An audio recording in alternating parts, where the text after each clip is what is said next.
Greetings, urban farmers, gardeners, and healthy food visionaries. Farmer Greg here, and welcome to the 497th episode of the Urban Farm Podcast, where every day we work together to educate and inspire you to become part of your food revolution. Hello, everyone. I want to take a few minutes to talk to you about how we make the Urban Farm Podcast come to life. My team and I pour our time, hearts, and dollars into every episode to bring you food growing education and inspiration every week, and we love doing it. I see firsthand how food growing changes people's lives for the better, and I've made it my mission to spread the knowledge far and wide. By creating this podcast, I have the great privilege of interviewing some absolutely amazing people and providing a platform for you to learn from their experiences and expertise. The impact that this work has on the global food consciousness community is extraordinary. This is all thanks to my team and their efforts. 5 of us that work every week to find guests, set up interviews, write out questions, prepare show notes, edit episodes, and more. We've tried partnering with companies and running ads to pay for our work, but something about the ad model just doesn't feel right to me. If I'm advocating for something, I want it to be something I truly love and believe in. So I've decided to try a different model, one that I believe is possible to pay our team and bring even more value while keeping the podcast free and accessible to everyone. So instead of selling ads, we have created the Urban Farm Podcast Patron Program. If you find value in our podcast, you can go even deeper by becoming a member of our patron community. In exchange for subscribing, you will receive content and bonuses far beyond the free podcast episodes we offer. No matter what level you subscribe at, I'm committed to making sure the value you receive goes far beyond what you contribute. Did you know that the Urban Farm Podcast is not my first? Over a decade ago, my friend Amy and I hosted the Freshly Green podcast, 50 episodes of everything green. As an Urban Farm Podcast patron, you will get access to them, plus cool things such as discounts on Urban Farm U online courses and access to our private Facebook community where you can interact with other food growers and share stories and advice. My favorite offering for our patrons is our monthly Q&As with Urban Farm U's Advanced Gardener team, where we answer your questions live. It's basically having your own private gardener at your fingertips. I'm excited for the mutual exchange that comes from this model. And when you support the Urban Farm Podcast, we support you to take your garden to the next level and beyond. The Urban Farm Podcast will remain free, and I hope that those of you that believe in what we're doing and are excited by our patron benefits will take advantage of what we're offering. I truly believe this model of support will be a win-win all around. For more details about member benefits and to sign up to pledge your support, go to urbanfarmpodcast.org. Thanks for sticking with me through this message. Now let's get to the episode. Today on our podcast, we have someone who provides organic, non-GMO, and soy-free chicken feed to local backyard farmers. We're talking with Scott Brown about chicken feed co-ops. Scott is just a guy who started a chicken feed co-op to save money on eggs. He organized Phoenix Organic Feed, Flour, and Grain as a local buying club to get organic chicken feed at reasonable prices. Plus, as an added bonus, he can specify which ingredients go into his premium USDA certified organic grains, feeds, and flours. Phoenix Organic Feed, Flour, and Grain is a local supplier of organic, non-GMO chicken feed serving Phoenix and Tucson.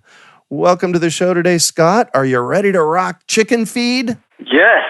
Excellent. So I shared a bit about you. Can you fill in the blanks for us and share more about the path you took to get where you're at today? Well, it kind of started, it wasn't intended, it was kind of an accidental start, but I had a little boy who was about 3 or 4, and my parents lived down the street not too far from where I was, and the idea was like, well, let's start a chicken coop, and the kids can take the eggs around in a radio flyer wagon and go sell eggs up and down the street. It'll be this wholesome thing. We'll teach them business principles. We'll have the expense of the feed, and then we'll have this inventory of eggs, and we'll calculate income, and, I assumed I'd make a profit anyway, which isn't really what eggs are for. But anyway, that's kind of how it started. And so once I bought the chickens and I went to pick up the feed, I figured there'd just be an organic bag next to the, Purina bag, and there wasn't. The feed store guy kind of laughed. He's like, organic? We wouldn't feed our chickens organic. These chickens, these aren't wild chickens. These are domestic birds. They need antibiotics, otherwise they'll get sick. And oh my gosh. And I was kind of like, wow, okay. And I had climbed on the organic bus a little bit, probably when the boy was conceived, so 3-4 years earlier. So I'm just eating completely organic for myself, and I just figured I'd do that with the chickens. Anyway, so we got on there, and his resistance as a feed store owner really kind of shocked me. And I was like, wow, this guy, he's kind of a country boy, though, Phil. So I'm like, okay, but maybe he's just selling because he doesn't think I care enough about organic or something. So I started looking around, and I found other feed stores that had it, but it was pretty expensive. And once the eggs were coming and we're feeding chickens, I started looking around for cheaper feed just because at $48 for a 50-pound bag, that's crazy. Getting a dozen eggs is costing, a lot of money. Way more than, organic free-range eggs at Trader Joe's or Whole Foods or any of the, kind of organic egg places. And so I was like, wow, I think the only component, once you build your coop and you have your chickens, your only input is feed, mostly. So he said, if I can get that down, I think I can afford to have organic eggs. So that's how it started. And then I started contacting people like, hey, I want to buy, and picked up a lot of resistance trying to not go retail. They would just push me off to, go check these people, and how much are we talking? And I was like, well, I don't know. How much is your minimum? Because to me, in those times, 300 pounds was a lot of feed, right. I thought. But of course, it's not at all. So they wanted a full pallet or 2,500 pounds, and I'm there with my 4 chickens going, how long will that last? Yeah. And of course, that's like a 10-year supply or something. So Valley Permaculture Alliance, which I think has renamed itself. Do you happen to know the name of it now? Yeah, they call it Trees Matter. They're no longer doing permaculture stuff there. Okay, so They were kind of a big, nice nonprofit in the Valley that I heard about. And so I started a little post on their website. And a lot of people chimed in. I said, hey, is anyone interested in organic feed? Maybe we can pool our volume together and get to, 2,500 pounds. And several people said, yeah, I'd do it. And enough said it. So then I said, well, how much do you want? And one would say, well, I'll take, 200 pounds. And someone else wanted 100. And so it took a while on this blog, but eventually enough people chimed in about a month later where we could get our feed. But I couldn't do just 1 month supply. It had to be 2 months, so we made it a 2-month thing. Well, if we buy 2 months for everyone, then your 200 turns into 400, and then we're hitting it. And so that's kind of right from the beginning how it started. And so we ordered it, and I had to just go to someone's house who happened to have a forklift, because that saved us $100 right, by having the forklift. And so then we all went and picked it up, and we're all happy. And 2 months later, everyone was like, so are we going to do that again?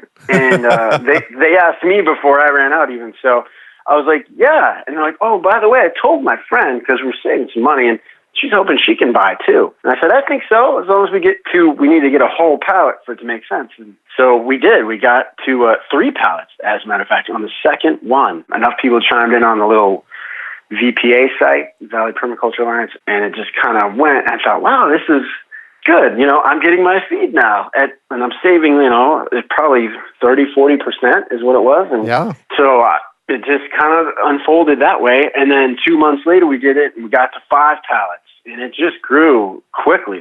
So that was kind of how it went. And so we've been doing it. That was December 2011 was the first one.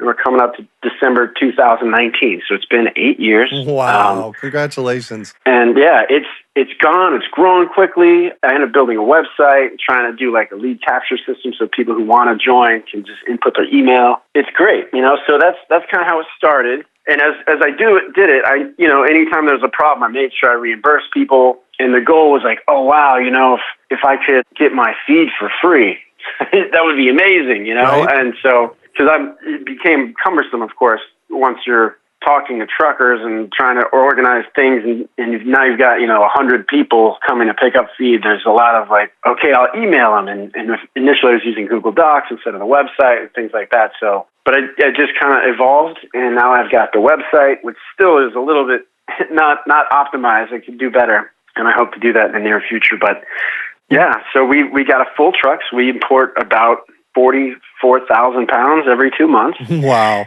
And several hundred people come and just grab feed every 2 months. And we got regulars. We have a lot of people who come and go. So it's great, though. The bottom line, though, I'll say, as in terms of a superlative, is I do have the lowest price organic feed in the Phoenix area. No question. I don't think anyone can do it just because I'm barely making any money and I'm not paying rent for a storefront and, Right. And I've worked out there's 3 major helpers, which definitely deserve note, and that is Treeland Nursery. They allow us to have the truck come in, and they allow us, they don't let me drive the forklift. They unload the feed for us, nice. And I cover it. Yep. And so there's no cost for the forklift. Barrage Nursery does the exact same thing. The truck shows up, the forklift guy unloads it, and they don't charge us anything. And the basic thing is I kind of went in and said, well, they want to help the community, obviously. But at the same time, I also wanted to say thank you to them, but nothing says thank you better than money. So I do urge the people who order feed through us, if they do have any gardening needs, meaning they're going to buy seeds or soil or, even gardening tools or something. Most people who have chickens tend to have gardens. So say, hey, if you can and you're in need, please go buy something. Exactly. There, so that is a kind of thank you. And feel free to just mention, hey, I'm just picking up my feed, but I thought I'd grab this basil starter or this tree or, whatever. Yeah. So it's been nice. So you're collaborating a lot with the nurseries and providing a really nice service. Yes. Yeah. And so Barrage Nursery, I've actually worked at Barrage Nursery in, I think, 2003. And a couple of years, I did my fruit tree program, delivery program through Barrage Nursery. So I know they're real fun and easy to work with. Yeah, they're great. Christine there is great. And then Don Waldemeyer at Treeland. And we have a third location that isn't a nursery. It's Blue Sky Organic Farms. Oh, yes. In Litchfield Park. Yep. And they, I know they supply a lot of organic ingredients to Whole Foods for the deli section. And a lot of people just go there for stuff. So they're a great farm, and they have a forklift. And so the same thing happens there. So we kind of got a West Valley, an East Valley, and a central location for people to pick up. The idea is to make it more convenient than just have everyone come to Phoenix or one location. Right. Well, it makes it super convenient for everyone. It was convenient as can be. Probably to speak about the downside of, obviously I should be honest, full disclosure. What is probably the hardest part about being part of our co-op is it's not like you run out of feed and you just go down to my storefront and pick up a bag. Yep. The downside is you got to kind of think ahead and think a little bit like a Costco shopper, maybe, right? Yeah. Where you're getting bulk and it's 2 months worth. So how much does your chicken eat? And of course, if you run out accidentally, short one bag, you can't just go down. You want to have kind of an extra bag or two at all times in case something happens. Somehow your chickens eat more suddenly, or mice show up and eat half your bag or something. You don't want to be in a tight spot. That's probably the biggest challenge. So nice. So let's just step back. First of all, I want to really Sure. acknowledge you for this program. I absolutely love what you're doing. And I've told you that before. I've been buying from you for years, and Yes. It does take some planning. So how does the system work? Tell our listeners how this system works. Ooh, the system. So basically, I have an email list. So if someone wanted to be part of this, they would go to the website, phoenixorganicfeed.com, and on almost every page, halfway down, is a sign-up form. And basically, it's your name, email, phone number if you like. Basically, all I use is the email, though. So I take the email and just send it out to everyone. So I've got well over 1,000 people on the list. Nice. And I send those out, and it's just a reminder to say, hey, if you wanted to take part in this organic feed coming up, and I usually say the October delivery, of course, December delivery is coming up. So it just says, if you want to be part of December 19th delivery, which will be on a very specific date, it's always the third Saturday of the month, is when the feed comes in, but we order a month ahead. So I send out the email on the 15th of the month. So it'd be November 15th, for example, it would go out. December 25th is the deadline for that. in terms of the order, placing the order, and payment. So it's a pre-order and prepay system, which is, of course, not everyone's favorite, especially if they just met me through a website online. They're like, Right. who's this guy I'm sending money to? But I'm generally, I'm going to jump in here real quick. I've been buying from you for years, and I've always been ecstatically happy. It's fun to come down. You know me. I come down and we hang out on Saturdays for an hour or so. I help load feed, and, we just have fun. And so with Scott, you don't have to worry. If you're thinking, oh my gosh, prepaying for feed, just do it. He's really in integrity about it. Yeah, thank you. Yeah. And there, I don't think you've ever had a mix-up, but occasionally mix-ups do happen. Of course. And someone will have ordered a feed, and someone comes and takes the wrong type of feed, so that maybe if you got a specialty feed, that tends to be where, if you're getting, for example, late hog grower, we sell 41 types of feed, by the way. Wow. And it's turkeys, hogs, sheep, quail, and chickens, obviously, goat, cow. And then we've got also food grade products, so grains, usually these certain wheats. I've got, I think, 7 types of wheat. And then we also have those same wheats ground up into flour. We have kamut wheat and some other things. Everything's organic. We only carry organic. So that's kind of our overarching theme. Everything's organic. So the wheat is for human consumption. Yeah. Well, it's a little more expensive. So when you get a feed grade, for example, we have 50 pounds of barley that is feed grade for people. A lot of people who are part of it like to sprout barley. Oh, yes. And take 7 days and then feed it to their chickens. So the story goes roughly that if you take 50 pounds of barley and sprout it, it becomes 300 pounds of fodder. So now you've got a sprouted grain grass. Wow. A lot of people like to do that.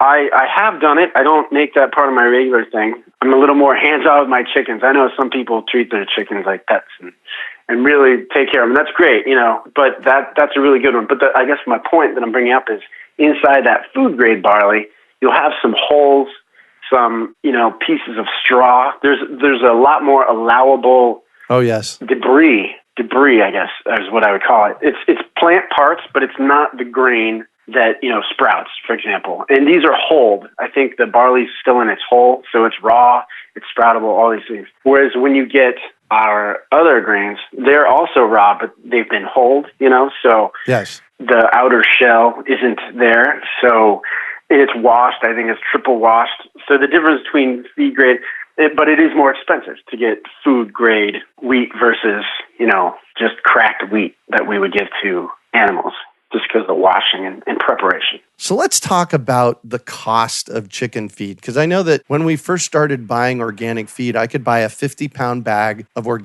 certified organic chicken feed for right around $30. And then what I noticed, and this was maybe a decade or so ago, then what I noticed is that the price started going up and the amount of feed in the bag started coming down. So you're getting less, paying more for the bag and getting less in the bag. What do you know about that? Well, yeah, this happens, I think, in the food industry in general, a box of crackers even. But what has happened is a 50-pound bag, which is where I started, and back then it seemed like everybody had 50-pound bags. Right.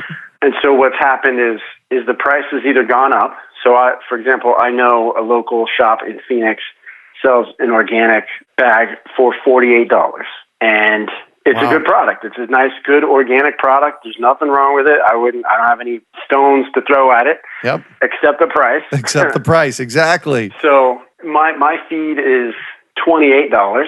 And I guess primarily most people get from me chicken egg laying feed, meaning this is feed rationed, built specifically with nutritional parameters to give chickens exactly what they need to optimize the most number of eggs you can get from any bird and healthy shells so your eggs aren't breaking, things like that. So that's more than half of the volume of all the feed, even though I've got 40 types of feed. So I'm going to focus on that for the example. The layer feed, $48 for 50 pounds is, roughly, if you do the math, 96 cents a pound. Right. I have had to raise prices when my source of grains goes up, I pass that along.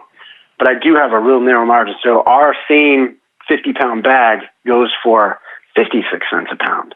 Nice. So that's $28 a bag. Pretty significant, yeah. The other thing is I think you had mentioned last time we were loading feed that you had bought a bag. You had run out and weren't able to buy from the co-op. Do Do you recall the numbers on that? Yeah, I'm pretty sure it was a 35-pound bag, which surprised me that they dropped it another 5 pounds, and it was $36. So that's just a little over $1 a pound. 30, okay. 35 pounds for 36. $6, yeah. So pricing is a huge thing. That's probably the number one thing that we are, is I've not compromising on quality at all, but the price is very realistically lower because I don't have a storefront. I don't run a forklift. And, I run this on a website in Google Docs, and I email people, a constant contact or MailChimp kind of a thing. Yep. And that's it. And I actually can't live on this. So I don't make enough money to be like, this is what I do. Uh-huh. I'm doing other things to, feed my household and make it work. But this is something I believe in, and it does contribute, not to say this is totally zero money coming in my, but I guess I'm driven a little bit more by bringing feed to the people. Mm-hmm. And there's a lot of, the why is pretty a deep hole a little bit. There's a couple of reasons, but mainly the organic / GMO and the idea that there's GMO corn, meaning BT corn with pesticide growing inside of it. Yep. That is in feed, and also just glyphosate corn, the Roundup Ready corn. Oh, yeah. So, and then the same thing with soy and canola. So all these things, I know a lot of people, it's weird because I might be one of the few, most people go, oh yeah, so what's bad about GMO? And I always have they think I'm just like one of the guys holding the flag walking around scared. I've actually looked at the science of the GMOs. Oh, yeah. And there's some real things going on. There was a study done in 2012. A French company had to do this because Monsanto won't sell their grains in feeds. Well, they probably do make feed, but they don't sell their grains for scientists to do experiments on. So these guys had to obtain illegal corn from Monsanto in a very particular variety called NK603. And the French study did a test that I want to say was 2 years long. And they did intergenerational, and it was for rats, of course, but they did 4 groups. So they had a group that was not getting GMO corn, just non-GMO. Yep. Then they had a group getting GMO corn. Then they had a group getting non-GMO corn with glyphosate, okay, which is the Roundup. Roundup is glyphosate. Yep. And then they had a last group getting GMO corn along with glyphosate.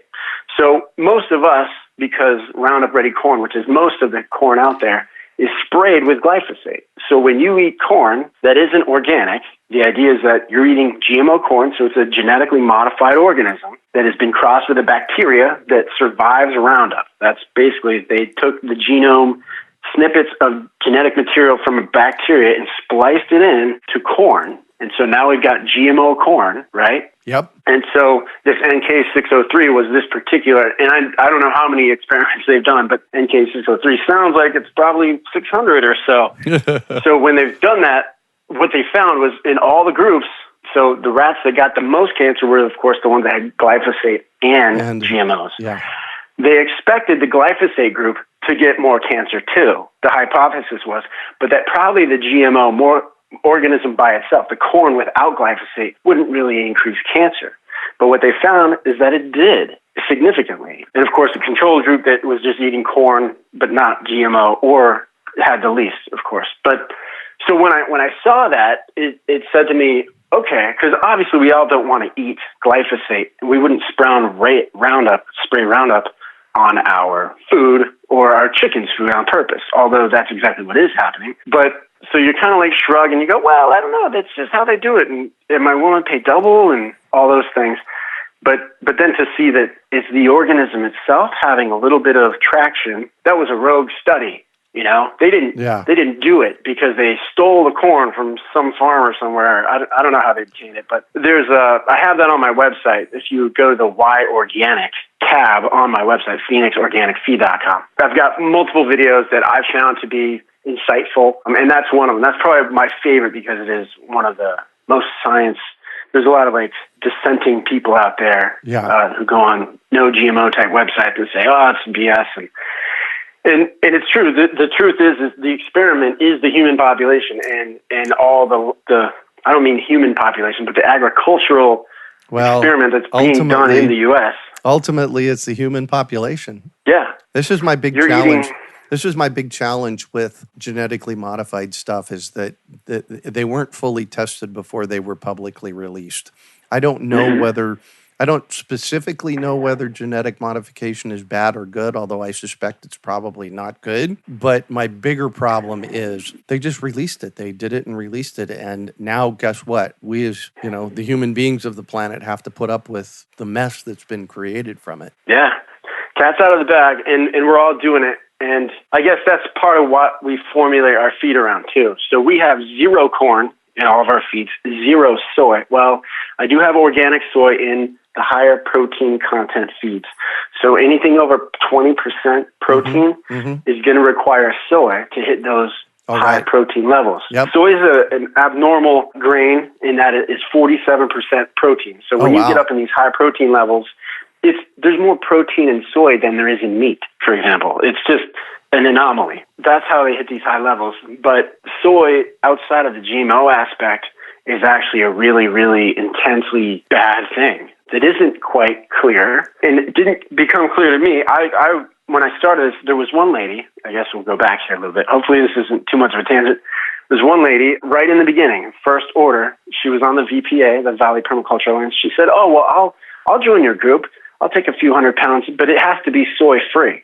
And I said, "Well, this is organic soy, so it's not been sprayed with Roundup, so I think it's okay, right?" And she said, "No, absolutely not. It's not okay. Soy is bad. If you have soy in it, I won't even feed it to my chickens. Soy is horrible." Wow. And I thought, well, geez, this lady really has a strong opinion.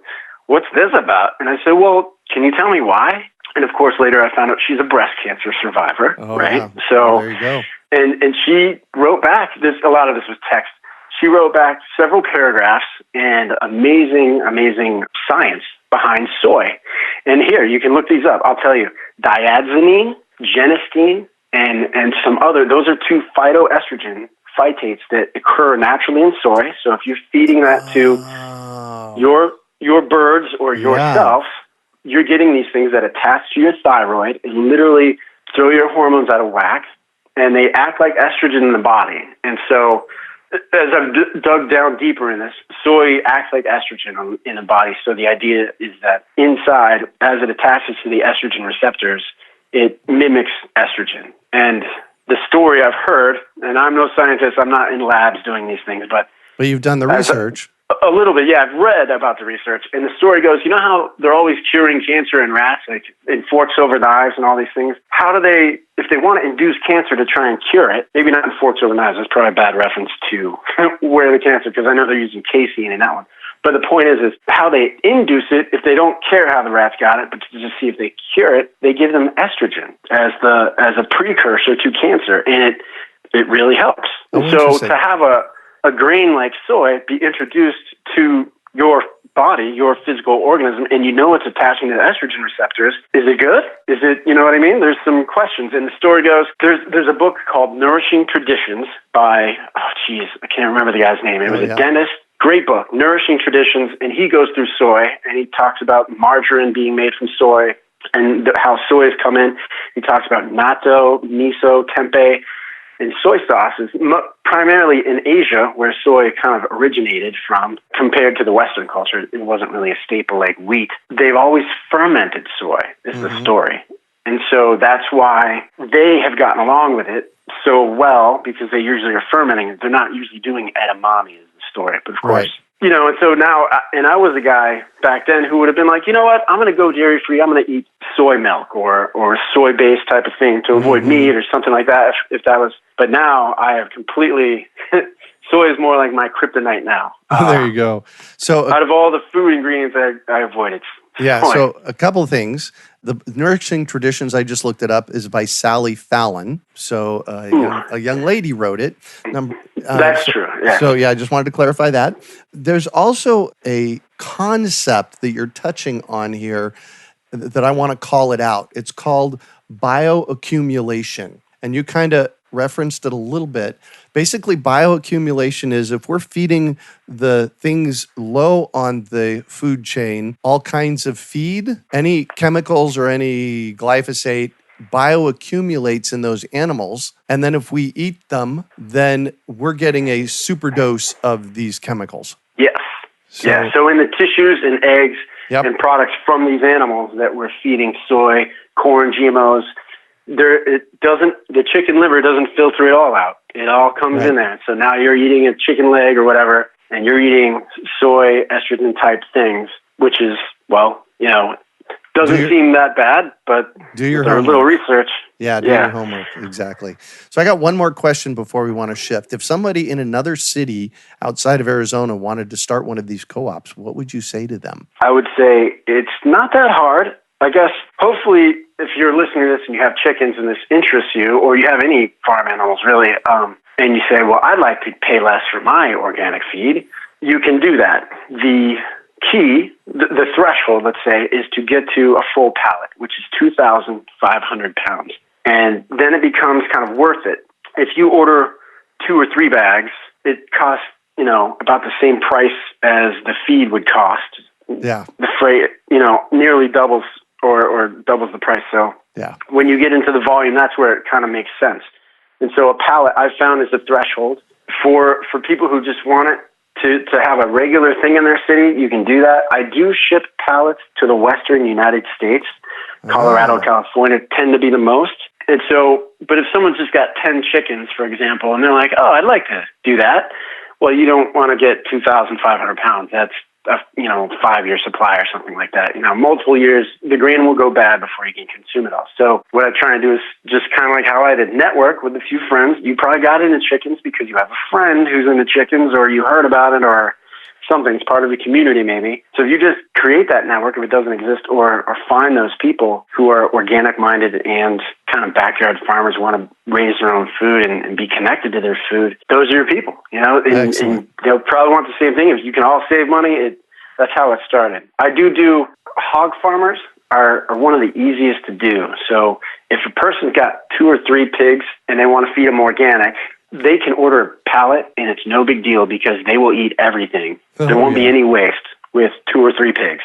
Yeah. Whereas, to do that with the chickens, you need to have like 100 or something like that. Maybe even more than 100 for 2,500 pounds. So if somebody's interested, they could reach out to you and have a conversation? Yeah. Oh, I'll help. I've helped some people. A lady in Texas, started one, and I'm trying to help people, but a lot of times it takes some work and some follow through, of course. But yeah, exactly. Excellent. Yeah, I'll share everything I have. Yeah. Excellent. So I'm going to shift on you, and I'd like for you to talk about a time you failed, how you overcame that failure, and what you learned from it. We've had rain. Rain can come. So these trucks who take my feed to the 3 nurseries, it's one truck that usually hits all 3 in one day. Well, they normally don't call me back. They're supposed to call me and say, hey, I'm in town, I'm dropping this off. But sometimes they don't. And sometimes the nurseries assume that I've been in contact with the truck. And so they're just like, oh, Scott will come down any minute. But really, if the trucker hasn't called me and they unload the feed, and I'm thinking, well, gee, I guess it didn't come in today.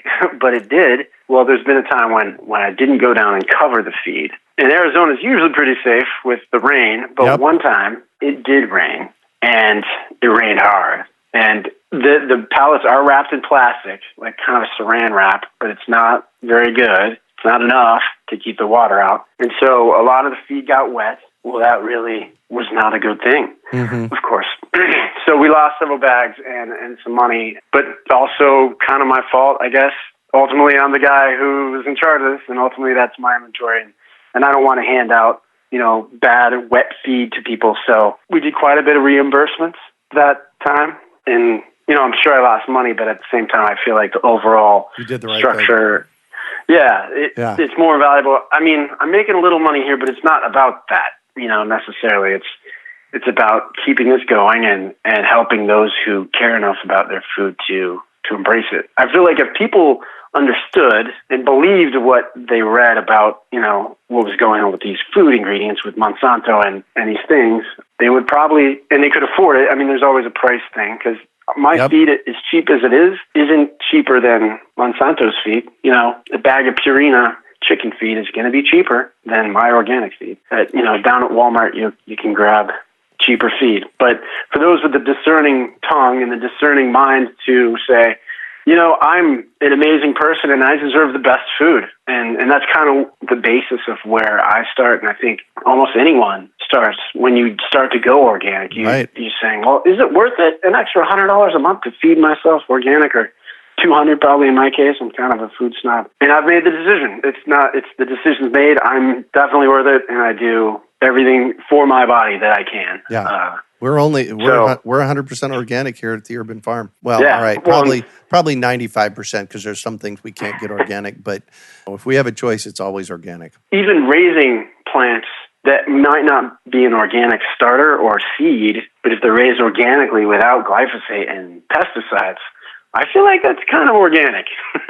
That might be my own interpretation. It helps, absolutely. I mean, I definitely prefer no GMO thing, but there's non-organic, non-certified organic that, if raised organically, in my book, is organic. Yeah. So what do you consider your biggest success? Something that I did after I was kind of up and running, there were a couple of girls down in Tucson, Allison and Catherine, and Allison Miller and Catherine Niddle, and they were doing something very similar. They had gotten enough volume to where they were doing a pallet of feed, and I said, hey, you guys are doing what I'm doing. Hey, we're on the same team. How's it going? And we started talking a little bit, and they asked, how much volume are you doing? And I wasn't quite to half a truckload. This was kind of early on, I guess. And so I said, how are you guys going? And they were at a pallet, maybe two, I want to say. But they wanted to grow up, but didn't really know how. And so I ended up teaming up with them, and we built a website called TucsonOrganicFeed.com.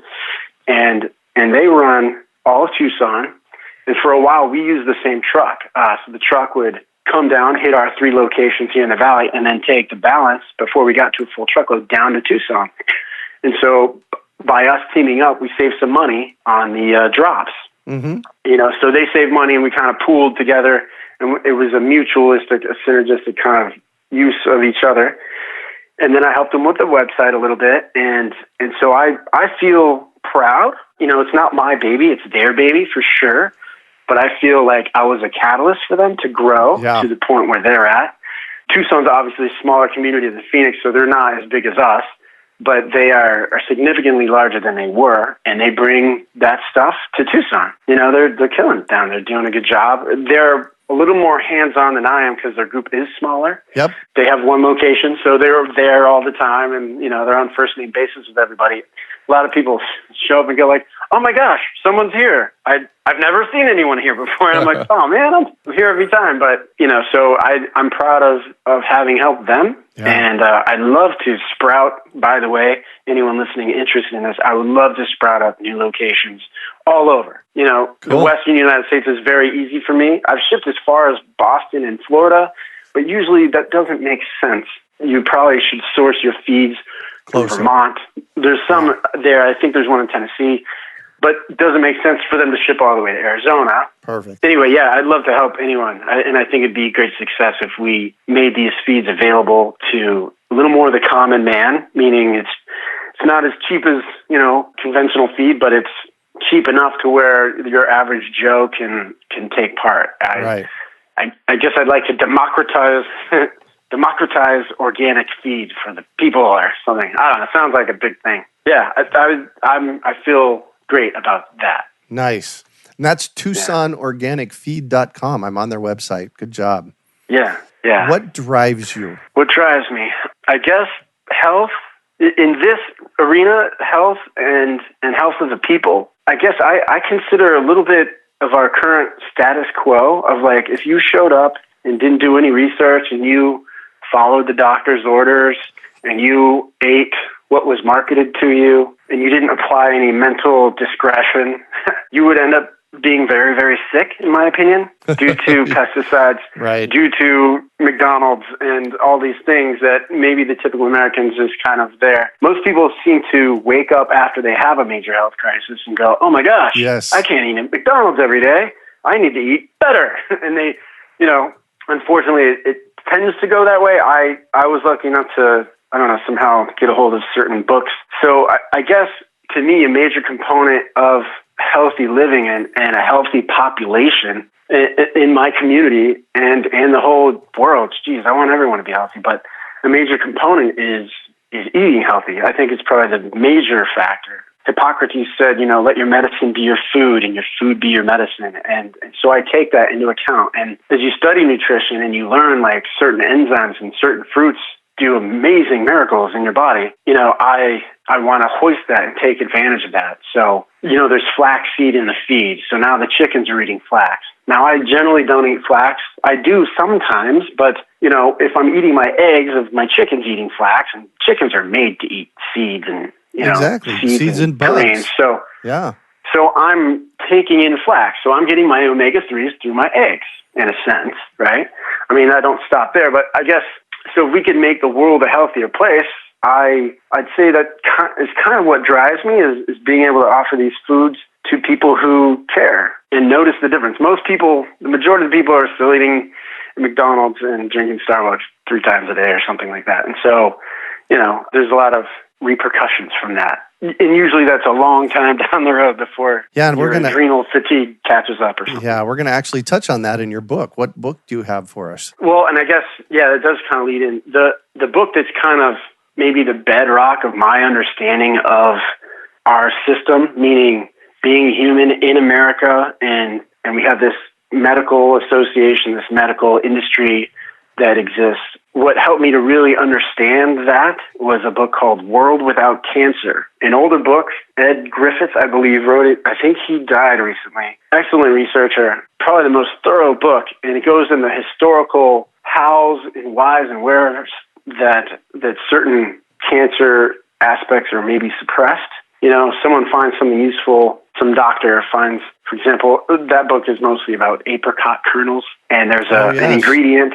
But apricot kernels, you've heard, is like illegal, right? I don't know if or that they're poisonous. There's apricot kernels are poisonous because there's, cyanide. Cyanide in them. Yeah. But cyanide is in them, but cyanide is attached to another molecule, so that cyanide remains inert. It doesn't come apart, and if you don't have any cancer in your body, that molecule, which is called laetrile, or also a nitriliside, sometimes known as vitamin B17, comes into your mouth and you ingest it and it goes through your body. If it doesn't come into contact with a very specific enzyme, an enzyme which is present at cancer cells or fibroblast activity, then it leaves your body through your kidneys, urine, or feces, right? So no big deal. But if it does come into contact with that cancerous activity, well then it releases the cyanide. The enzyme at cancer unlocks this nitriliside, molecule and leaves cyanide right there. It kills cancer. It literally releases cyanide at cancer sites. And so it's nature's perfect policeman for your body. So if you're taking those things, now the apricot kernels have the most amount of laetrile in them of any nut or seed, but they're also found in apple seeds, they're found in alfalfa, in garlic, in macadamia nuts, in almonds, many, many nuts.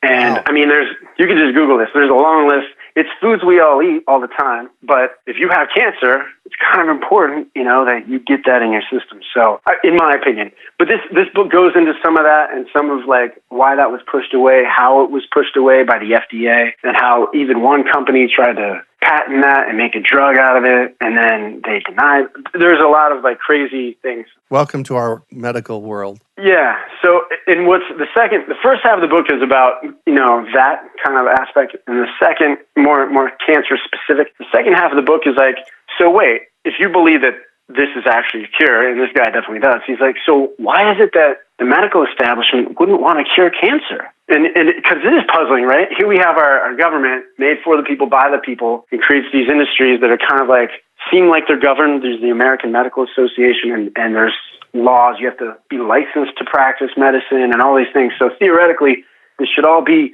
for our health. And on the surface, it does look like that. But over time, this book explains like how in the 30s certain things happened, and the American Medical Association went broke. And so some rich people came in and funded it and realigned what medicine would be. It's crazy. But anyway, I love that book. Maybe there's too much about a book. Nice. And what one final piece of advice do you have for our listeners? Eat well.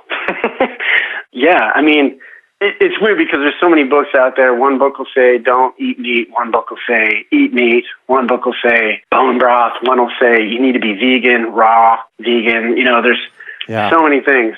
And I guess I believe in many of them. How I look at it is I kind of try on a lot of things as you read these books and things. But ultimately what I've rested on is that enzymes, meaning denatured enzymes, undenatured, I guess is what I mean to say.